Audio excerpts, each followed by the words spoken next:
Okay, so let's start talking about class. I'm Mike Littman. I run the computer science department here, and I'm going to be teaching you how to code in theory.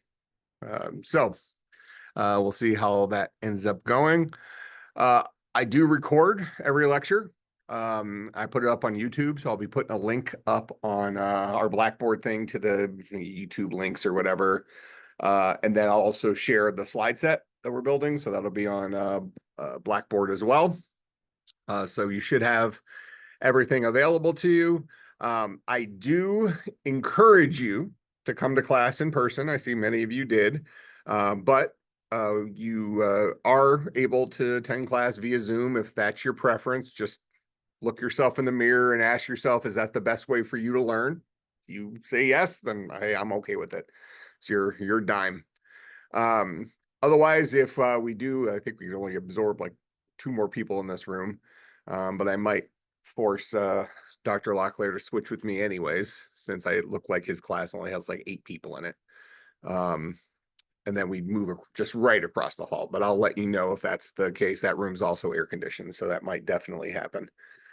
But then we could absorb probably another 15 students or something like that. Not it's air conditioned now, but this room's got better heat during the winter. So you decide where we're going with this. All right. So let's get the scary part out of the way first, and then we'll start talking about coding stuff. Sound good? All right. How many of you took a look at the syllabus?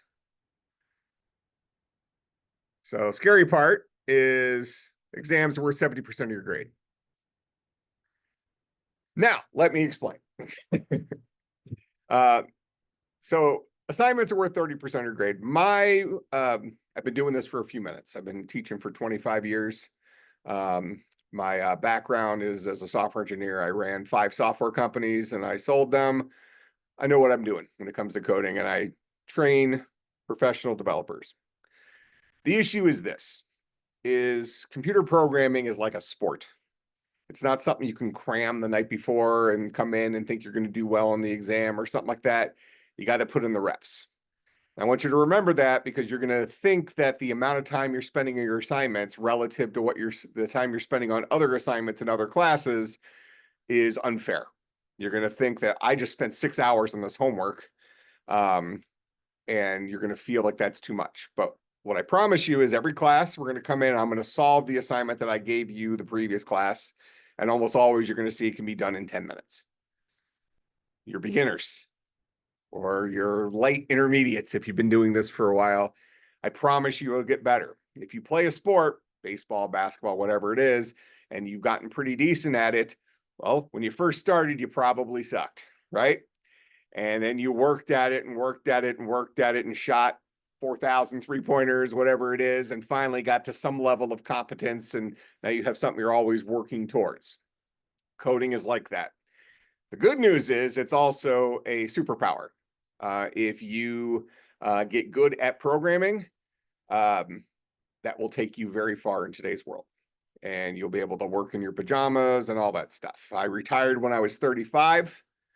And now I basically teach for the health insurance, is what it comes down to.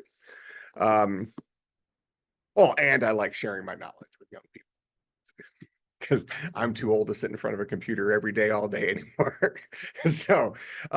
But in any case, it is a skill worth having, but it's a skill you're going to have to work for, and try to remember that when you hate me that you're spending so much time on the homework. But I promise when you're done, it'll be pretty good. What's up? So how many hours did you put in, like, altogether? Did I? Yeah. I started programming when I was 9. Now there's some context to that. So I have a form of autism called Asperger's, but I kind of hit the lottery where I'm eccentric. So I got most of the ability to function socially, but I was pretty smart. So I started programming when I was very young. I had my first software that I sold it on the shelves of Best Buy when I was 12. My dad had to help me sell it. I was a developer for iPhone when it first came out, and did did pretty well there. But if you're asking the total number of hours, I mean, it's something ridiculous. But maybe if you're asking how many hours until I felt like I can pretty much solve any problem that I wanted to solve if I threw enough time at it, I'm going to guess it's probably something like 5,000 hours, something like that. And the issue is one of the main skills you're going to learn in here. And if you've programmed before at any level, which I assume you have not. So I'm going to pretend like you've never seen a line of code before and you come in here, so you're not at a disadvantage. If you have programmed before, you might need to unlearn some bad habits, that kind of stuff. So keep in mind, I probably have a fairly unique way of teaching coding, but I promise you it works. But one of the main skills you're going to have to learn with programming is debugging. You're going to have far more errors early on than you will have successes. And you're going to sit there and you're going to stare and stare and stare at those errors and have to debug them. Eventually, you have put in enough time that you've made most of the mistakes you're going to make.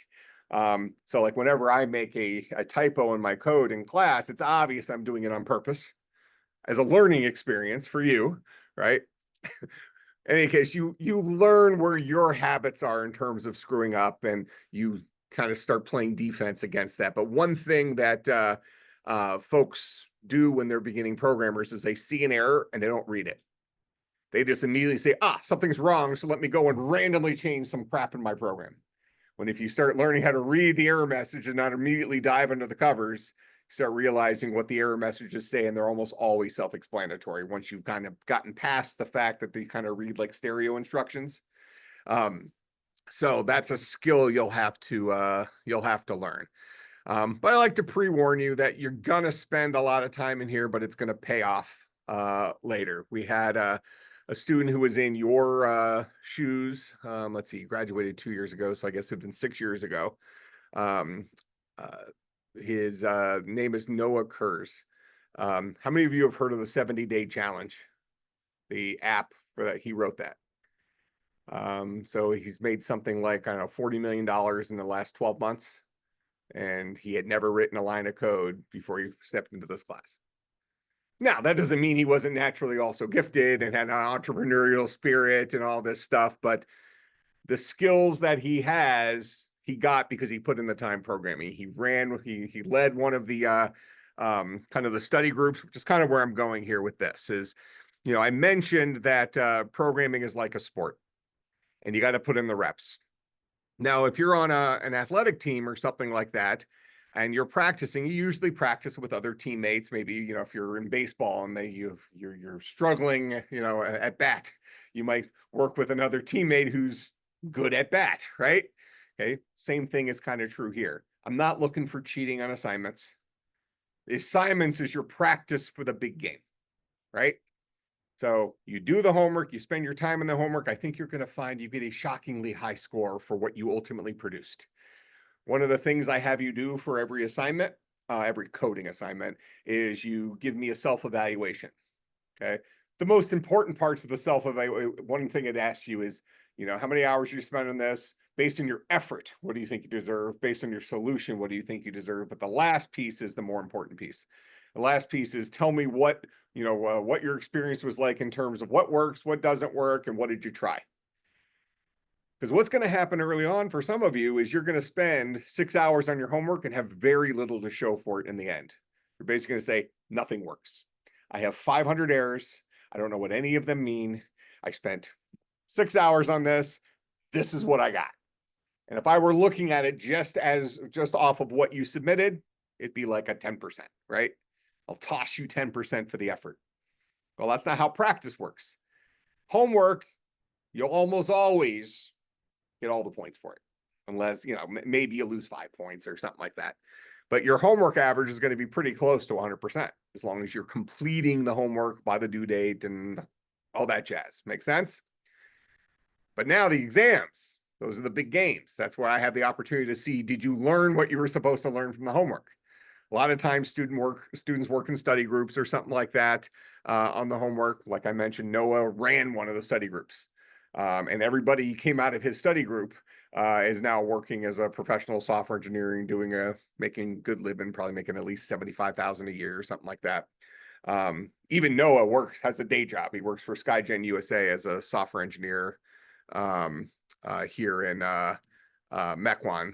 So the 70-day challenge is a side gig. Now he's doing a thing on whiskey. I think he's got an app for like tracking different whiskeys and what's good about them, what's bad about them. Yeah. So in any case, so I encourage you on the homework, work in teams, work in groups. Turn in the same code for all of you. I'm going to find out in the exam whether one of you individuals learned what you needed to learn from your groups, right? Okay. All my exams are 10 questions, no multiple choice, no true false. They're all short answer coding. The final will have more coding on it than the midterm. The midterm will probably be half coding, half other things that you learn in here related to coding. The final exam will probably be 7/10 coding, something like that. Now, I also have a policy that if you do better on the final exam than you did on the midterm exam, I'll replace whatever score you got on the midterm exam with your score on the final exam. Okay. So if you've been leveraging your study group too heavily and you walk into the midterm and get a 15%, which happens, you're not screwed for the rest of the semester. You can clean up your act, decide, okay, I need to put more time into it myself, yada, yada, yada. Come back in, get a 95 on the final. Your 15% turns into a 95. You got an A in the class. No harm, no foul. Make sense? So I give you every opportunity to succeed. Hey, it would be great if everybody in here earned an A.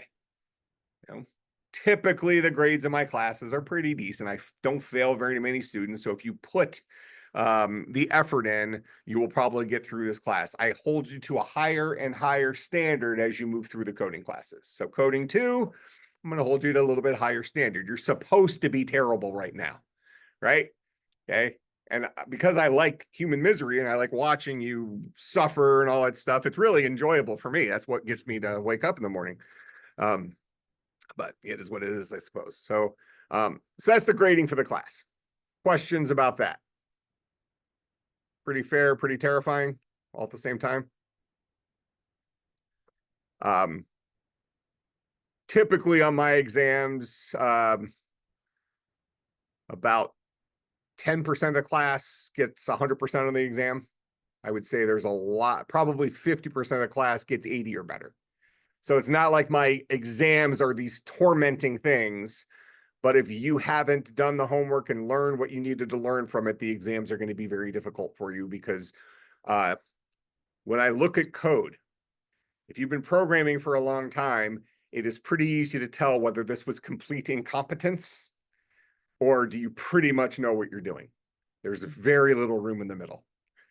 So typically, somebody who pretty much knows what they're doing on the exam, maybe I'm not going to nitpick a point here and there on a function I've asked you to write, but I can look at it and even at a glance say, okay, this person probably knows what they're doing. Maybe they screwed up with the logic a little bit and you hit them for 2 points, you give them a little feedback. Okay. But the alternative to that is you've basically left the question blank, but you tried to not leave it blank thinking you were going to fool me and you just have curly braces all over the place and a smiley face and like the word int for an integer and think, oh, well, I got that. Isn't that worth partial credit? It's not. All right. So I mostly grade on competence, not necessarily perfection. All right. Questions about grading at all? Everybody's cool with that? Okie dokie. So let's just make sure we aren't online. Okay. So let's talk about computers. What do you think coding is? What are we trying to accomplish with coding? If you're a programmer, you're a professional programmer, what is your job actually? Good. Okay, so that's kind of maybe the cop-out answer. You're right. We're all professional problem solvers as human beings, right? Every one of us. All of us were able to walk to class today without bumping into any walls or bumping into other people, and probably half of you had your head down in your phone. bobbing and weaving out of people. It wasn't even worth your full attention to make your way through the hallways, right? So we're already excellent problem solvers, but you're right, bending it towards problem solving for a computer, that's true. But at the end of the day, to be a coder is to do what? It's to tell this thing what to do. That's it. Now, here's the problem. This is why programming is hard. All of you have spent all your lives interacting with other human beings. You know how to talk to other human beings. You know how to problem solve with other human beings. If you're having a party at your house, you say, hey, here's my address, 123 Elm Street, whatever it is. You go to, where the McDonald's is, you turn left there, and I think I'm like 2 lights down. You hang another left, and I'm the third car with the pink Chevy in the driveway. A human being can follow those directions and probably figure it out, right? Computers, not so much. Computers need you to articulate every little tiny step along the way. And that's what makes programming hard. Human beings are already great problem solvers. The skill that most of you are going to lack right now is when you're trying to tell a computer what to do, you are not used to breaking problems down to such small steps that you can say, do this, then this, then this, then this, then this. Because when you're talking with human beings, you don't have to be so granular. In fact, if you were talking to a human being, breaking it down into such small steps, you'd probably tick them off pretty quick, right? Okay. That's the change you need to make to tell this guy what to do. Make some sense? Okay. So computers, you say why program? And I'll give you a link to these slides so you'll have them available. Feel free to take notes, but you will have them. All right, so why program? You tell a computer what to do. Well, why do we want to tell computers what to do? What are computers good at that we're not good at? Go ahead. Knowing pretty much anything. Okay, so they have access to a lot of data that we don't necessarily have access to out in the internet. We could go and Google stuff or use ChatGPT or whatever and obtain a lot of information, but maybe a computer has more faster ability to grab information off the internet or something like that. That's true. What else? What else are computers good at? Go ahead. Many tasks over and over again at extremely high rate speed. Okay, computers are fast and they can do monotonous tasks or even more complex tasks, but things that would eventually drive a human being crazy and we'd be very error prone after 5 minutes, right? And they're good at doing that. So the things that we use computers for is to augment our productivity. There are some jobs that require a human being. There are some jobs that really benefit from having a computer. Now, nowadays, AI is starting to blur those lines a little bit, right? As it gets better and better and better, but we're not there yet. So we're always looking for what's the next little human task that we can get rid of. For instance, ChatGPT is an excellent example of that. I don't like looking at ChatGPT as something that replaces human productivity. It augments human productivity. If you used to spend 100% of your time at work doing this amount of work, and now you can spend 100% of your time focusing on these tasks because you can have ChatGPT help you with this, all of a sudden you've actually become more productive on the stuff that matters because the time you're spending is on the things that human beings really need to be involved with, not things that ChatGPT can do for you. Make sense? So it's not going to replace human jobs. It's actually going to make us more productive because we kind of have this robotic assistant sitting here doing our bidding whenever we needed to do it, right? And as software engineers, we can write programs that automatically allow us to just type a couple things in and it will go and talk to ChatGPT on our behalf and then go and do the work and then just spit out the answer to us or email the answer or whatever we program it to do because we're ultimately telling this guy what to do. Make some sense? All right. So ultimately, we want to tell a computer what to do.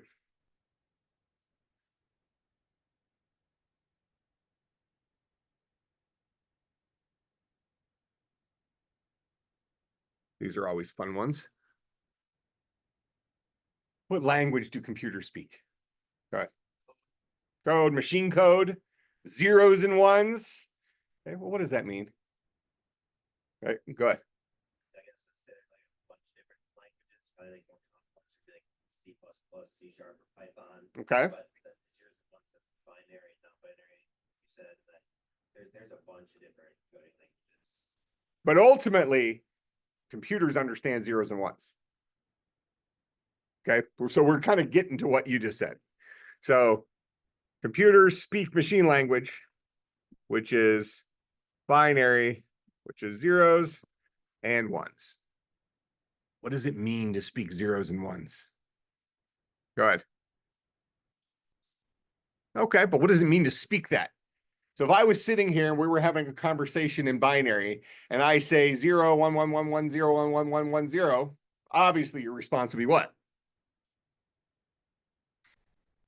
Could be opposite, but it really has no meaning to us, right? Even if you converted that into whatever it might represent, maybe it represents a number or something like that, okay? It really does not have meaning without us connecting the dots on either side. So yes, computers understand machine language. They understand zeros and ones, the on-off nature, digital logic. When electricity is firing, it's on. When electricity is not firing, it's off. So on and so forth, right? So computers are compatible with this because this is how they're built. They're built with digital logic in mind. All right. So we're going to say a computer understands the language of on and off, but what does that mean? How do we actually tell a computer what to do?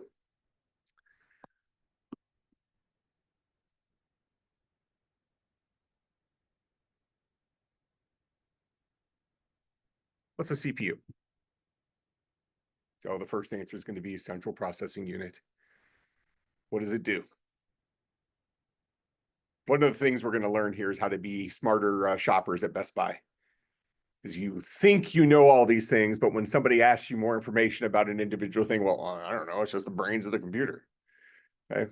What does a CPU do? How does a CPU work?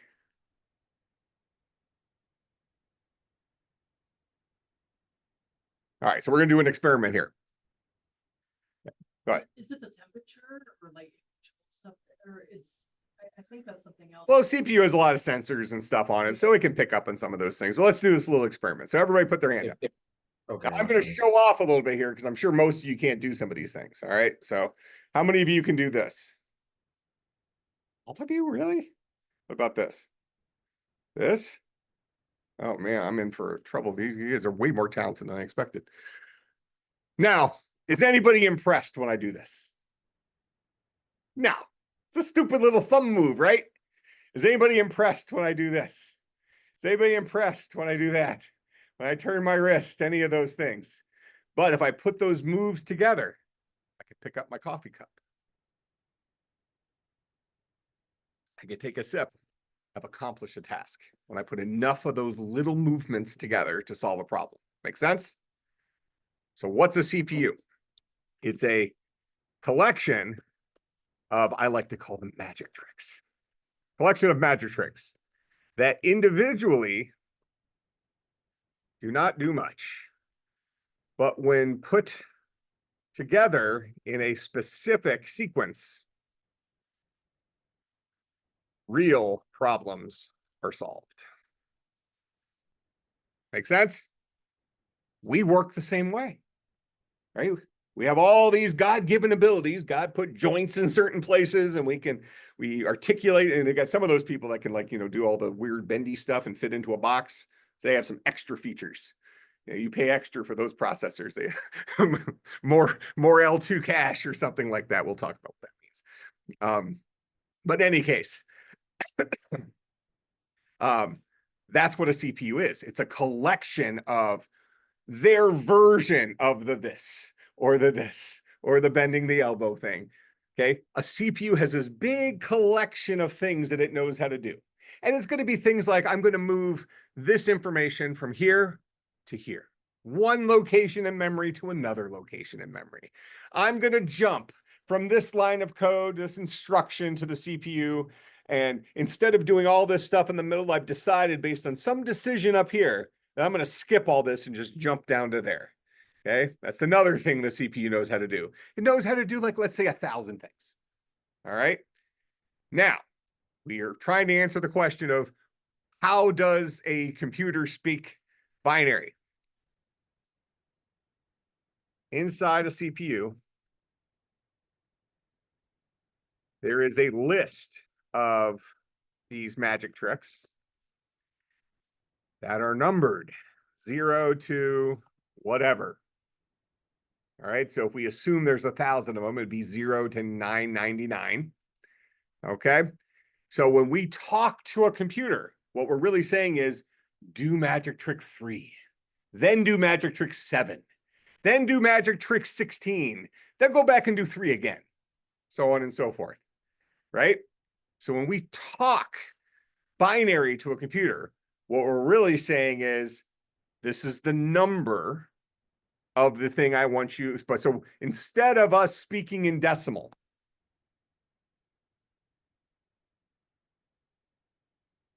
number bases, or in math, they call it the radix. It's a fun name that means nothing. All right. You'll find out pretty quickly that in technology, we like to give really fancy sounding names to easy stuff. And then when things start getting boring, we just rebrand stuff from 20 years ago and it sounds all brand new, but it's all based on the old stuff. Okay, and we'll talk about that quite a bit. One of the things that I expect you to get out of this class is not to be able to program. It's to understand how programming works and how computers work so that you can solve that last 20% of the problems.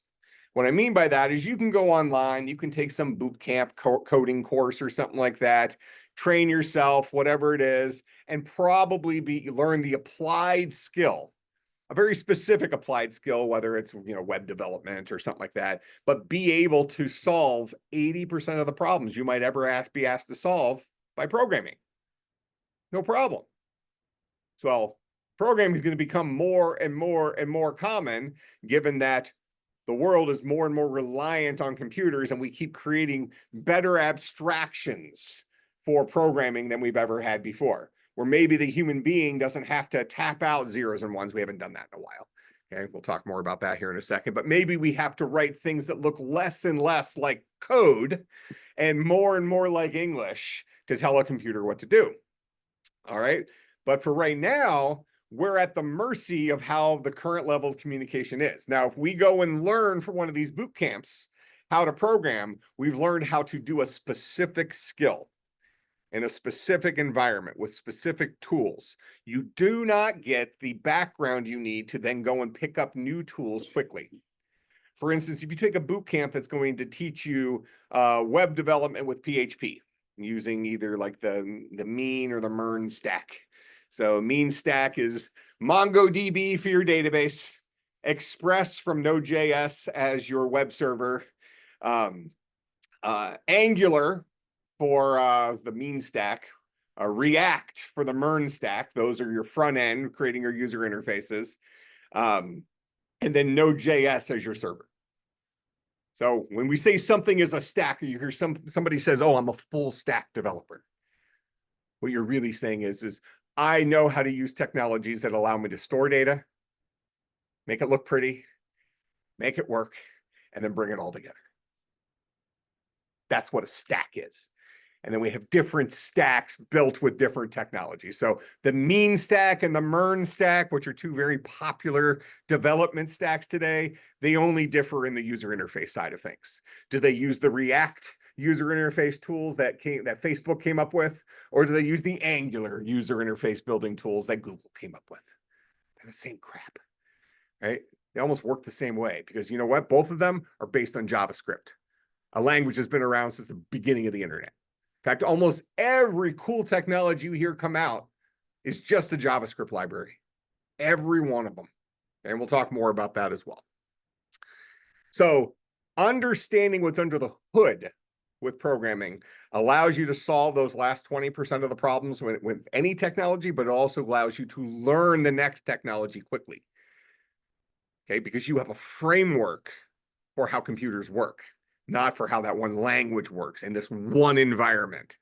Make some sense? All right. How many of you, out of curiosity, speak more than one natural language? We're not talking about coding now. Does anybody speak anything other than English? What do you speak? Spanish. Okay. Are you fluent? Both of them?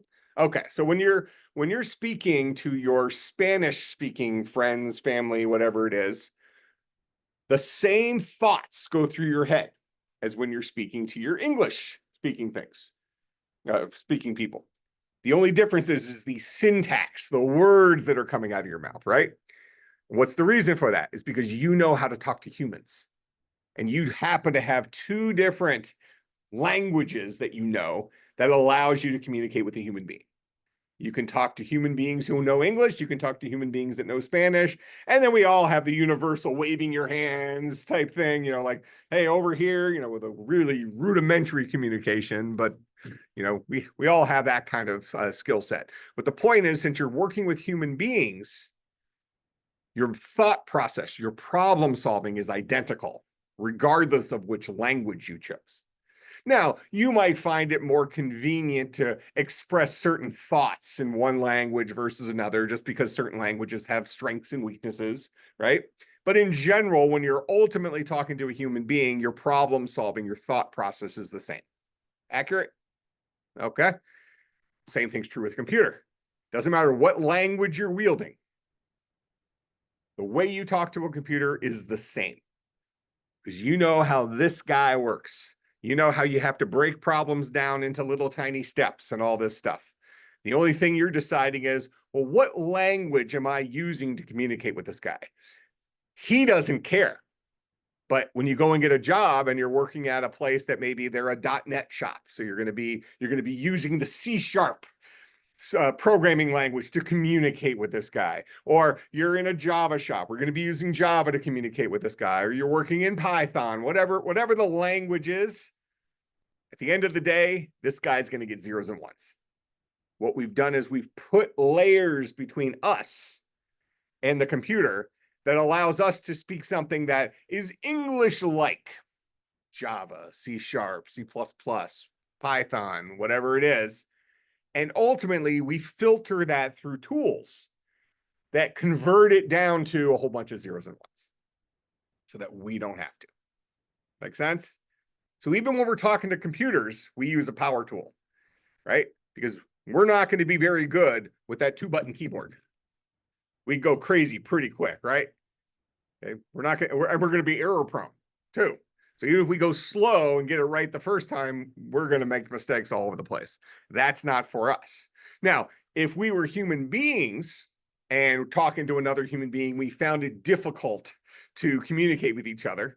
Let's say I spoke Russian and nobody else in here speaks Russian, let's say.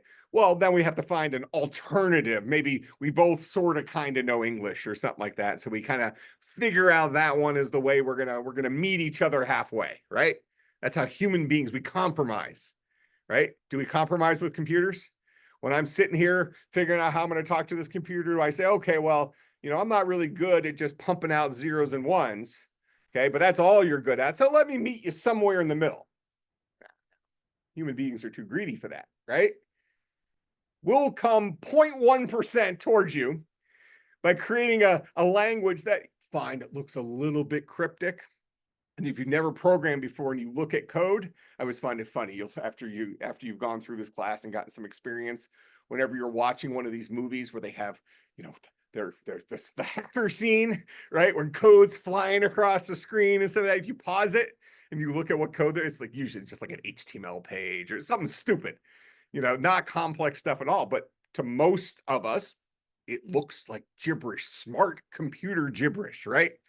So we assume that's like, oh, they're hacking something. They're breaking into the banks or the government or whatever it is they're doing. Okay. But a programming language is much more suited for a human being than it is for a computer. Okay? Once you learn to program, you'll realize that they all say the same stuff. And we'll talk about that here in a minute as well. All right. So we decide to compromise 0.1%. We agree to not try to talk to this computer in English, although now we've stopped agreeing with that with tools like ChatGPT. I can tell it to write a program that does A, B, C, and D and does I'm doing it in Python. It'll pump out something that almost works out of the box. Now you still have to have had the background in order to even like, okay, well, where do I host this server? Where do I put it? How do I communicate with it? You had to have those tools under the hood in order to A, know how to ask the right question of ChatGPT, and B, how do I use the output to put it into play, right? I'm guessing none of you know how to work on jet engines. Just kind of picking something that's unlikely, right? Okay, so if I gave you a $5 million part to fix the jet engine, how many of you would be confident that you could install that in the jet engine and then put a bunch of passengers on that dude and just say, hope for the best? This, Throw it away. all right, so you throw it away. Okay. Well, you probably turn around and sell it. Chances are it's expensive, right? Okay, but the point is just because you have a correct solution doesn't mean you can do anything with it. You need the background in order to take this and utilize it for something it was meant for. Or you can do the MacGyver it thing, right? And use it for something it wasn't meant for. How many of you have seen, they did do a reboot a couple years ago of MacGyver. Do you know the original MacGyver? Have you heard that show before? Yeah. Yeah. Unfortunately, no, MacGyver is great. So whenever somebody says, oh, you MacGyver's it, the guy was also the star in Stargate SG-1, which is one of the greatest series ever made.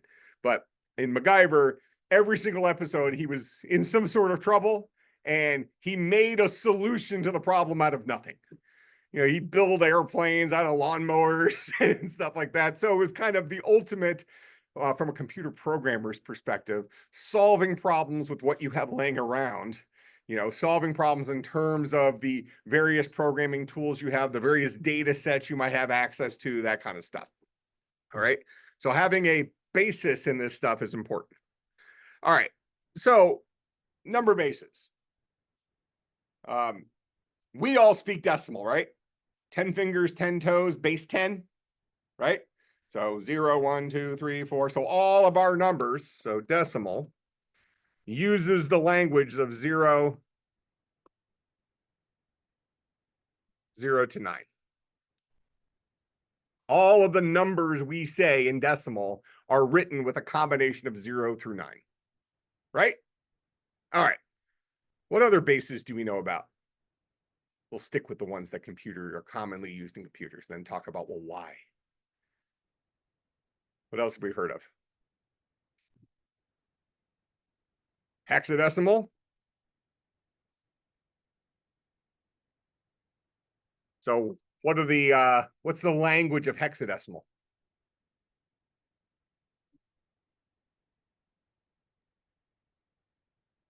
Okay, well, so 0 through 9, and then A through F.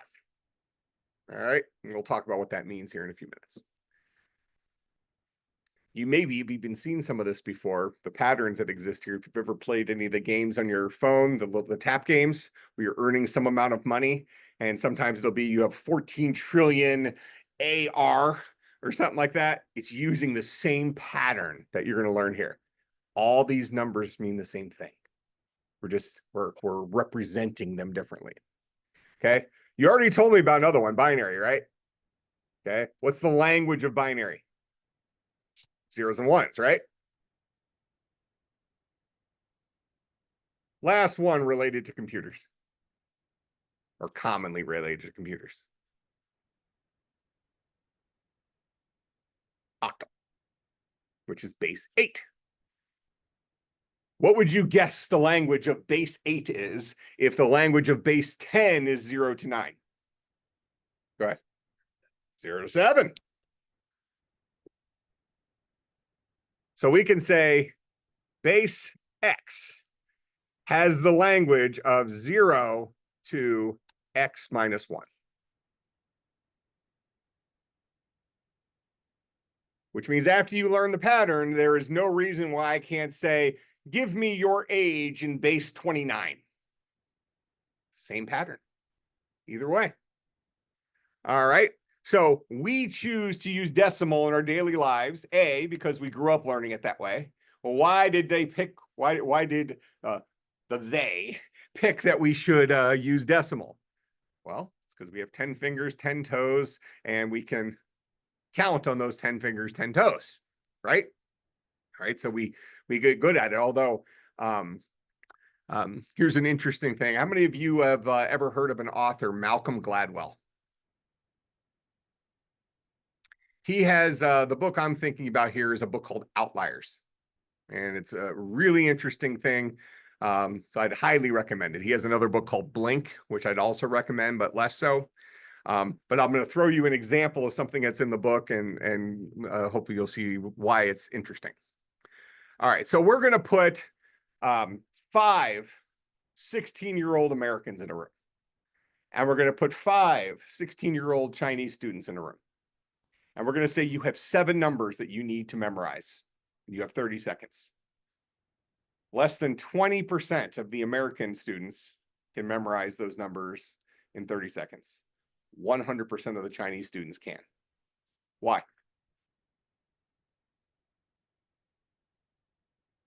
Go ahead. See, he's more right off the bat. Usually, where does your mind go? Like, well, they're just better at math. Or their parents push education more or something like that, right? How many of you had your mind going in those directions? I certainly did the first time I read it, right? Okay, it's like, okay, well, now this book makes me feel racist or at least culturalist or, whatever it is. No, the difference is how the Chinese students learned to deal with decimal numbers. Okay. And also the Chinese language itself. The way that Americans using English articulate numbers is less efficient than the way that the Chinese language, Mandarin, can articulate numbers. And really, we can compare this to a processor. Effectively, the Chinese processor is faster with that particular skill set than the American processor is, the English processor is. The human brain is on about a 2-second loop. When you get into game development, you think of it as the game loop, okay, which goes way faster in 2 seconds. But the human brain's on about a 2-second loop. So anything you can squeeze into 2 seconds, you could probably remember. It's the punchline. Starts getting outside of that 2 seconds. Now you got to start playing mind games, right? Juggling it. That's where some people's memories are better than other people's, that type of thing. Okay. The difference is that those American students, they could not say all 7 numbers in English in less than 30 seconds, or less than 2 seconds, where the Chinese students could. Okay, and it's because of the way they think about numbers. So it's not 22, it's 2, 10, 2. 3, 10, 4 is 34. So it's a number of tens and then a single digit following that. They're just faster at articulating that representation of a number. Has nothing to do with intelligence. It has to do with the tool they are using to memorize those numbers. The programming language these American students used was English. The programming language the Chinese students used was Mandarin, and it's more efficient with numbers. Make sense? I'm guessing we're maybe better with swear words. I don't know. Everybody's got their talents, right? All right. But anyways, the whole book is filled up with stuff like that. Very fascinating because basically every single chapter that kind of goes through something like that asks a question that your mind immediately goes to places that you wish it didn't. Another good one was hockey, the NHL.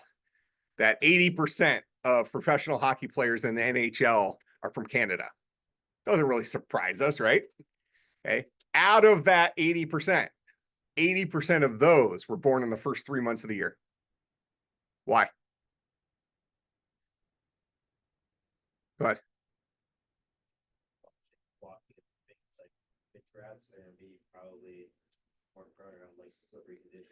Okay, not quite, but close. Okay, you're close with that. Where does your mind maybe initially go? Okay, if we maybe think like, well, let's see, when's the Stanley Cup? Were the parents celebrating? That type of stuff. It's related to what he said. Loosely related, let's say. The difference between a 7-year-old and an 8-year-old in terms of hand-eye coordination, dexterity, and things like that is great. Okay? So in that first 10, 12 years, whatever it is, there is a huge difference with 1 year of age. So ultimately, the difference was is that the cutoff, the age group cutoff for junior hockey. The first 3 months of the year, you are always the older kids in your league. Therefore, you in junior hockey, you have maybe better dexterity, better hand-eye coordination than the kid who's a year younger than you. Therefore, you get more ice time, you get better coaching, you make the travel team, all that stuff. Make sense? Just because of when your birthday was. So the book is filled with stuff like that, just fascinating things. After you hear the answers, like, oh, that kind of makes sense, but it's not where your mind was going initially. Every single time, your mind is going to a much darker place.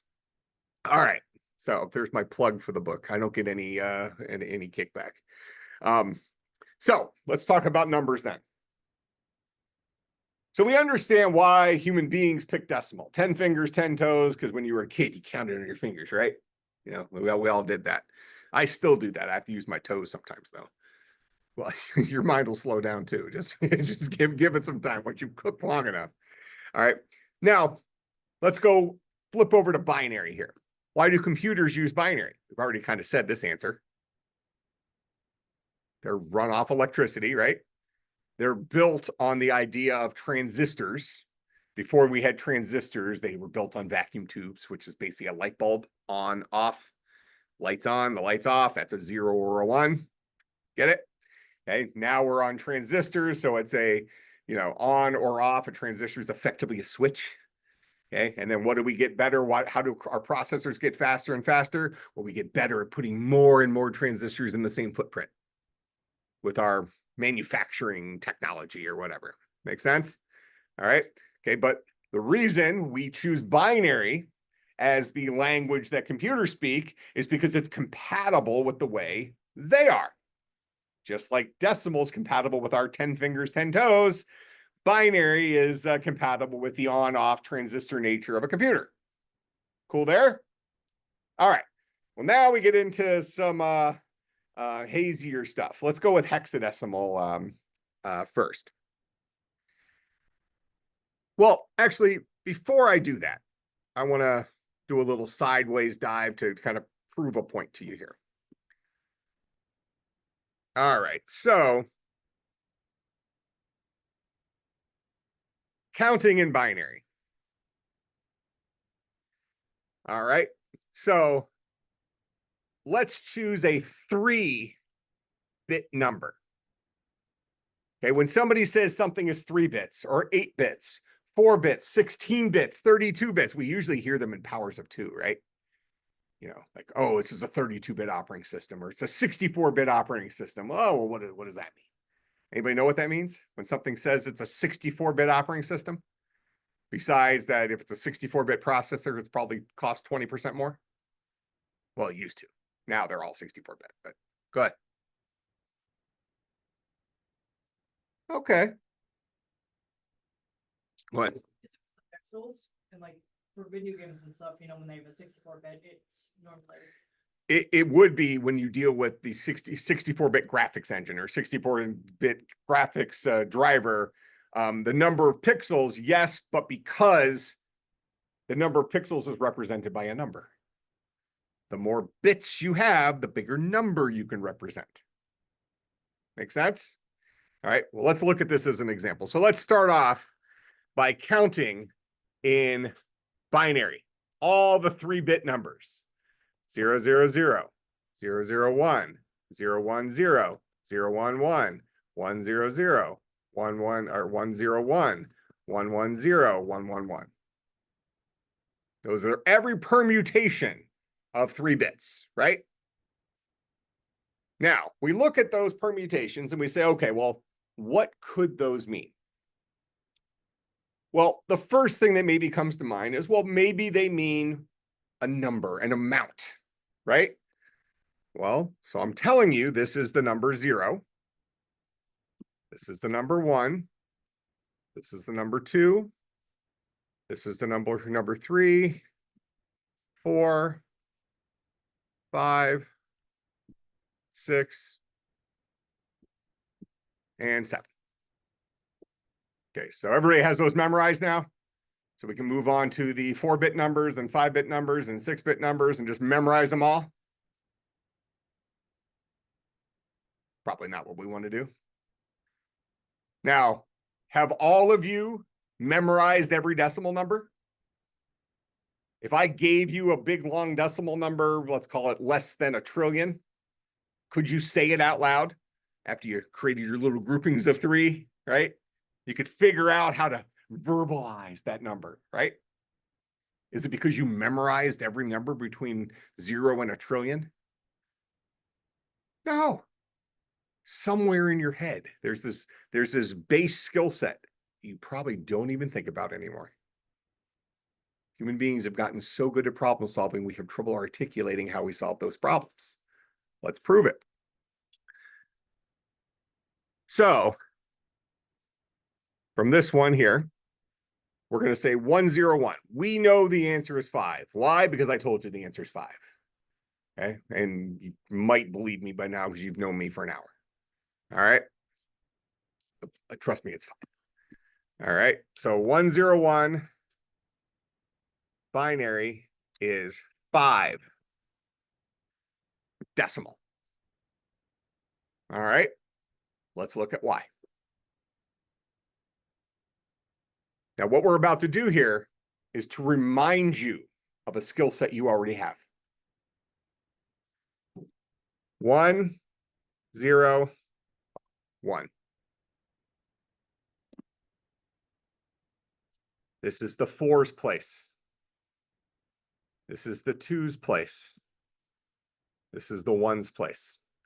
If you want to write that differently, this is 2 to the 2's place.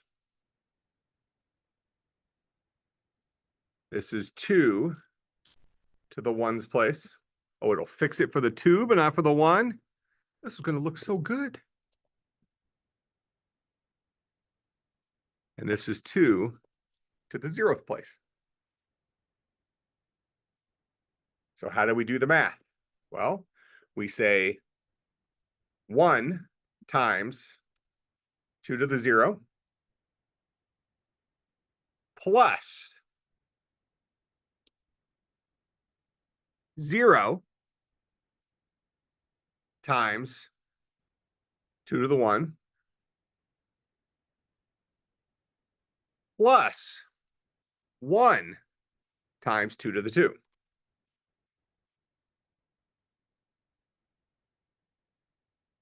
Which is the same thing as saying 1 times 4 plus 0 times 2 plus 1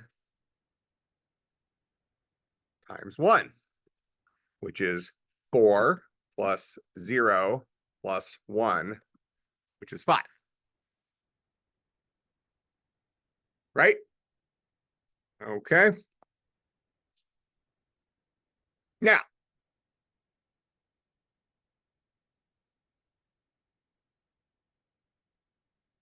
what number is that in decimal?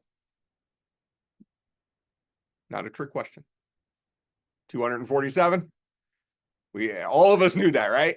That's a small enough number that we all, we didn't have to do the little counting groups of 3 thingy. All right, it's 247 in decimal. What does 247 mean?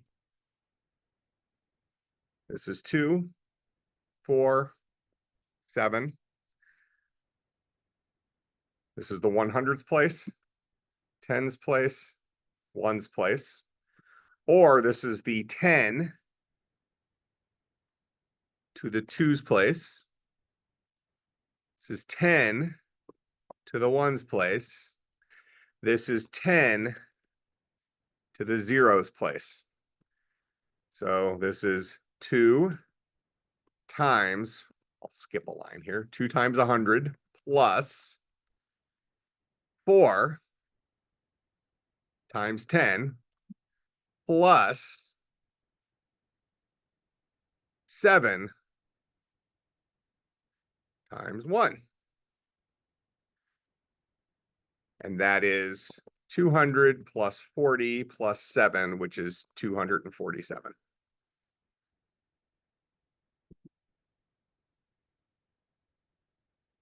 The exact same pattern. What was the difference here? In this case, we were dealing with binary base 2. So the way we walked was on powers of 2 because it's base 2. 2 to the 0 is 1, 2 to the 1 is 2, 2 to the 2 is 4. In this one, we're dealing with decimal, base 10. So we walked by powers of 10. 10 to the 0 is 1. 10 to the 1 is 10. 10 to the 2 is 100.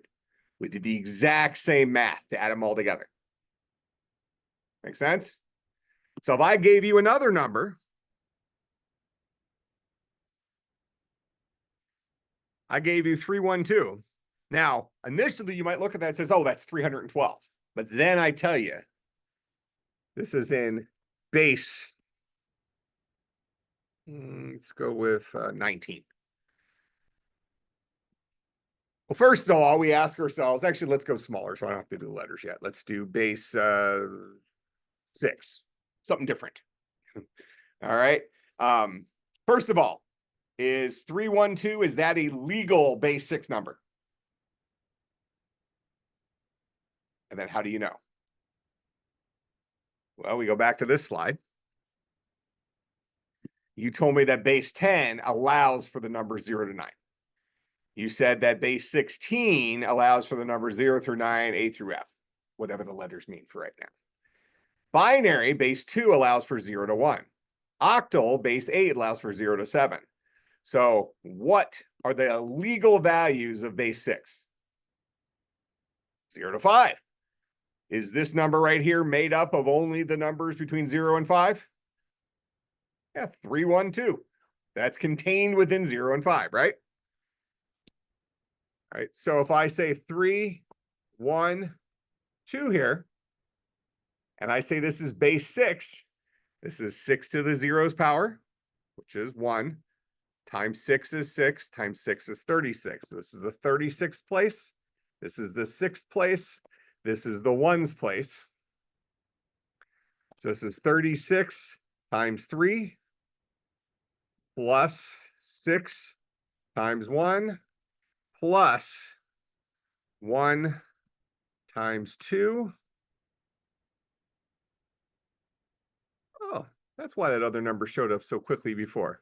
We keep adding features to this. See, human beings aren't even needed anymore. So that's 116 in decimal. So we can take any base and convert it to base 10 using this pattern. Even base 10. That's what we did right here, right? We took 247 in base 10 and converted it to base 10. Still 247. Make sense? We followed one pattern to take any base to base 10. All right. So now,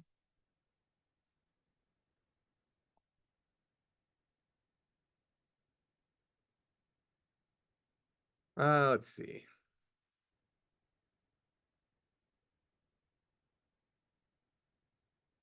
So we'll look at the other pattern. If I want to go from base 10 to some other base, I use this pattern. This is a second pattern of math, right? To solve a different problem.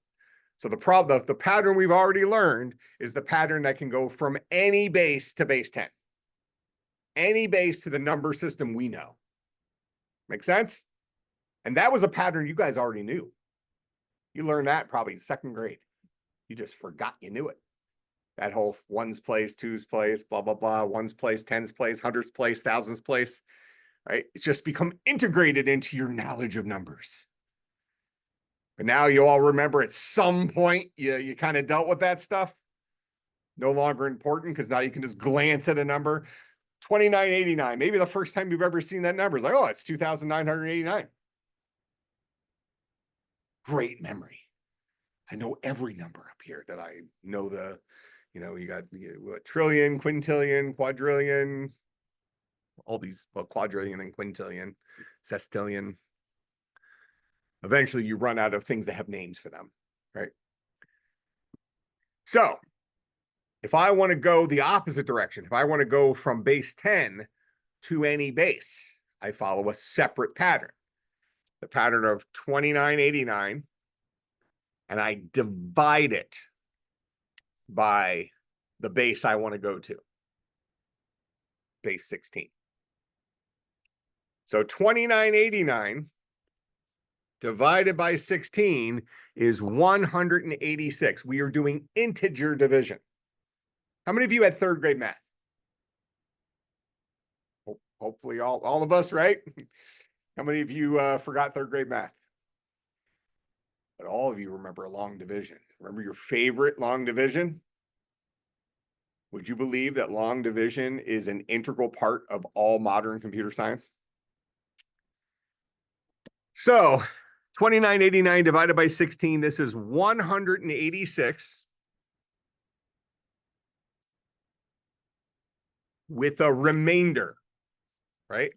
186 times 16 is 2976. How much do we need to go to get to 2989? Okay, so this is a remainder of 13. So if you remember back from long division, it'd be 186 R13. Remember that guy? The cow will never use that again. All right, so we'll record our remainder and we record our quotient. We divide that by 16. 186 divided by 16 is 11. 11 times 16 is 176. 176 to 186 has a remainder of 10.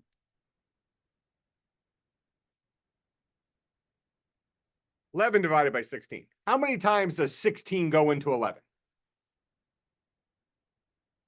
0 times, right? Does not fit. Now, first thing to remember, we know we're done with this conversion once we get a 0 here. 0 times 16 is 0 with a remainder of 11. Now we're done. And we read our answer from bottom up. So this is 11, 10, 13 in base 16. Now we look at that and say, wait a minute. That looks weird, right? Because when we say numbers, when we read numbers, we want each individual, we're going to call them digits, even though in this case they're hextets. They're the language of hexadecimal numbers, okay? So we need to convert the 11 and the 10 and the 13 into hextets. So base 16 supports 0 through 9 and then A through F. The reality is it supports 0 to 15, which means an A is a 10, a B is an 11. So this is a A. Oh, wrong key. This is a B. This is a D. Go ahead. So I took from 2089 to 186. We took this number, we divided it by 16, and we took just the whole number part of it. Long division. So 2989 divided by 16 gives me 186.8125. I wrote down just the 186 part. And then I looked for what's the remainder. 186 times 16 is 2,976. It takes an additional 13 to get us to 2989. So if we were doing third grade long division, the answer to this one would have been 186 remainder 13. If you had done the long division math on that guy. Gives you 11, remainder 10. So 186 divided by 16 gives you 11 with some leftover. The leftover was 10. Make sense? All right. And that's going to be the same pattern whenever you're going from decimal to any other base. So with hex, we know, just like every other base, the numbers, the numbers that make up the language of that number system is 0 to whatever the base is minus 1. So for base 16, it would be 0 to 15. But we need to have a way of representing 10, 11, 12, 13, 14, 15 using single characters. That's where we choose the alphabet. A 10 is an A, an 11 is a B, a 12 is a C, so on and so forth. Good. Yep. Yep. You have a link to them. Yeah.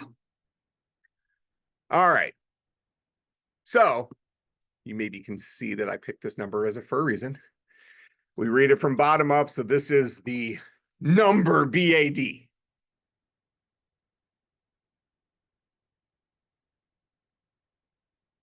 So 2,989 decimal is equivalent to the hexadecimal number BAD.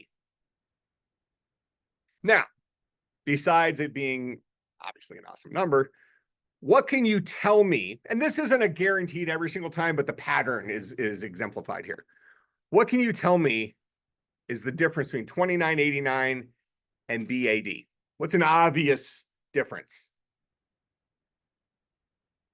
Okay. Well, yeah, we have numbers and letters. What about the length?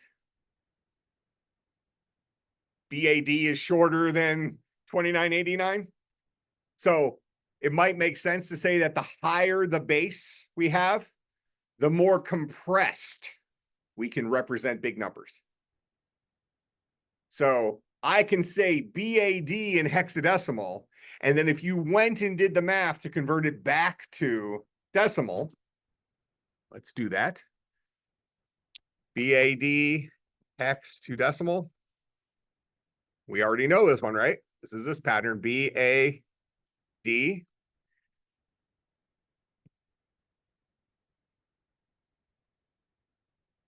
This is the ones place, the 16s place, and then the 16 squared place, which is 256. So this is 256. This is 16. This is the 1. We do the math. B times 256 plus A times 16 plus D times 1. We need to convert that now. This is 11 times 256 because we know B was a placeholder for the number 11. Plus 10 times 16 because A is a placeholder for the number 10 so that we can have one character representing that.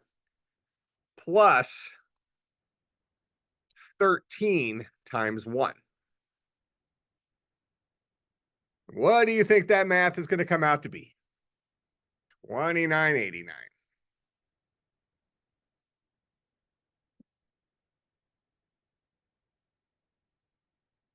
So we just saw both patterns going both directions from base 10 to base 16. All right. So one of the questions that hopefully some of you had now is like, okay, well, why do I need to know all this crap? All right. Trust me, you do. We're just going to stop there. Just believe me. You're paying all this money. Just take my word for it. No. But we already saw one example that with a bigger base like base 16, we may be able to represent large values in smaller footprints. Now, that could come in handy if we're dealing with really large values, right? If we're looking at 2989, you're saying, okay, well, compressing that down to BAD helps a little bit, but nobody's losing sleep over that, right? But what if we had a really, really, really, really big number? You probably could represent it in a much smaller footprint using base 16 than base 10. So it's improved. When might we have really, really, really big numbers in computers?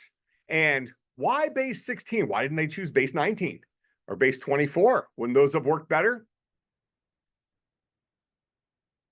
One thing I can tell you is in the future, as the numbers we require in our computers keep getting bigger and bigger and bigger, what do you think the next base they're going to go to is? They're base 16 right here. Do you think they're going to go to base 17? What do you think the next base is? Go ahead. 32. Base 32. Here's the question as to why. So, That's a question. good. So for YouTube videos, I know I think they have a base 64 or something like that. I don't know, because like there's It has the unique code for the video because there's a lot of YouTube videos. Yep, it's true. We're going to talk about it in terms of the amount of memory your computer has. All right. When we get into it, what the language we're going to use in here is C++, mostly C to begin with. Why? Because you will specifically hate it. That's it. I told you I like human misery, and that's why. C and C++ are much older languages. They hide less from you. So you will see what's under the hood more. And because of that, you will gain an appreciation for what some of these newer languages like Java and C# do for you. The pattern in here is going to be the first 8 weeks, we're going to be in C and C++. Then we're going to transition to Java, and you're going to see how they made the evolution from C++ to Java, the things that Java fixed for us poor developers who were being beat up by C++ for all those years. The next class, 250, which you'll unfortunately also have me as the teacher for, we will start off with Java, and then we're going to transition into C#, which you're going to learn pretty quickly is identical to Java. It's the result of a lawsuit years ago between Microsoft and Sun Microsystems, who came up with Java. That's now owned by Oracle. But we're going to learn C# in the context of Unity game development. So we're going to be using a game engine, which is the same thing they use to write your Xbox games, your PlayStation games, anything in VR, all that stuff. You're going to learn that tool, which also is not a difficult tool to learn. And the scripting language for that is C#. So you're going to be dancing around these different languages, switching often, because the way I teach programming is built on one tenet. Programming is the skill set, the language does not matter. Because 100% of programming languages have facilities for remembering stuff, asking questions, and repetition. And you're going to hear me say that a lot of times, so you don't have to write that down yet, but that's going to be kind of maybe the core starting point for next class. In fact, I'll even say, how do humans solve problems? That'll be my starting point there. But just to finish up our last minute here, I'll just say something out loud. So one thing we're going to run into in C++ reasonably quickly is the idea of memory addresses. And memory addresses in computers currently are base 16. They're hexadecimal values. And they look scary. Why? Because we're used to decimal values. Yet we just saw moving between bases is not that hard. I mean, you wouldn't want to spend all your time doing it, but you can appreciate that counting. We saw counting with binary, right? We went from 000, 001, 010, yada, yada, yada. You do the same thing with hex. You can count in hex. All of you will be afraid of memory addresses. They're called pointers in computer programming. And all programmers are terrified of them, even professional programmers. Okay. And it's because they're cowards and they didn't learn how to program the right way. I'm going to teach you the right way. Computer-based memory addresses are trivial compared to human-based memory addresses, human-based addresses. All of you in here know your home address? 123 Elm Street, certain town, certain state, zip code, right? You got a minimum of 5 different people. Now they've added a little dash, the extra zip code thingy, right? You could add to it your country, the planet, right? We have very complex addresses we use as human beings. All sorts of different little data points that ultimately pinpoints us to lets Amazon get the package to our house. How does a computer memory work? Everybody lives on one big long street. That's house 0, house 1, house 2, house 3, house 4, house 5, house ABC 1, 2, 3 element. Well, no, EF. It's got to be one of the base 16 values. Okay, that's that house. Every house is on one long street, which means there's going to be a lot of houses if you have a computer with 32 or 64 gigabytes of memory. Make sense? Good. So advanced, we get a high enough base that we don't have enough alphabet. Base 32 is the next step. You're saying what happens even past that? Stuff that extreme. Yeah, well, at that point, what you have to do, and we get to decide as humans how we want to represent the number. So you're really asking the question, well, what happens after we hit the letter Z? What's the next thing? Well, you can have a smiley face. You can maybe switch to Klingon, which, I mean, that's an actual language somebody's come up with. The Trekkies made a language called Klingon. So it doesn't matter as long as it's widely accepted. So we've accepted that the way we represent the numbers 10 on is through the letters of the alphabet. Just so happens to be the English alphabet because, we're the best and we're the ones who picked it. But, in any case, that's the punchline. So nothing keeps us from continually going on as long as we can all agree upon what's the representation for the letter after Z. Make sense? And that's where you've seen it in maybe some of the tap video games where you get scores of something ABC or whatever. That's how it does the next jump to it. All right. So, class is over at 11:20, right? Okay. I sometimes get off topic, so somebody will always have to tell me to shut up. So in any case, we'll stop here. I'll make sure I get the recording up and give you a link on Blackboard, and I'll also give you the link to these slides. I will see everybody on Thursday, and hopefully you all learned something today already in day 1 of class. So, if I'm learning Python like out of class, is that okay? Yep. Okay, Makes no difference because programming is a skill set. The language doesn't matter. okay.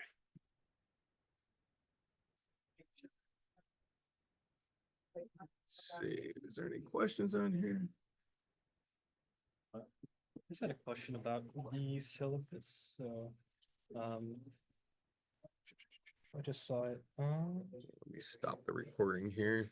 yeah, If anybody online has a question, I'll come back to you here in a second, but I'm stopping the recording.